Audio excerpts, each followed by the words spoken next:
ঐতিহ্য ও ধর্মীয় আবেগের আবহে ৮১তম বর্ষে পদার্পণ করল বাগদার ঐতিহ্যবাহী ঝুলন মেলা। মঙ্গলবার বর্ণাঢ্য অনুষ্ঠানের মধ্য দিয়ে মেলার শুভ উদ্বোধন করলেন বাগদার বিধায়ক সোমা ঠাকুর। উদ্বোধনী অনুষ্ঠানে উপস্থিত ছিলেন বাগদা থানার OC Rakhahari Ghosh, joint BDO Dibakar Pal, Bagda গ্রামীণ হাসপাতালের বিএমওএইচ শুভ্রজ্যোতি মজুমদার, বাগদা ১ নম্বর মণ্ডল সভাপতি দিবাকর তরফদার সহ বিশিষ্ট ব্যক্তিরা। দীর্ঘ ৮ দশকের বেশি সময় ধরে বাগদার সামাজিক ও সাংস্কৃতিক জীবনের সঙ্গে জড়িয়ে রয়েছে এই মেলা।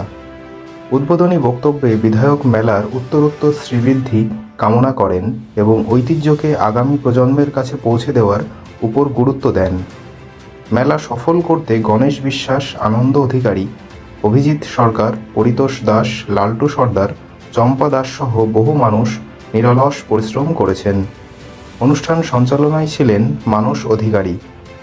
ধর্মীয় আবহ, লোকসংস্কৃতি ও মানুষের মিলন সব মিলিয়ে ৮১তম বর্ষের বাগদার ঝুলন মেলাকে ঘিরে তৈরি হয়েছে উৎসবের আমেজ।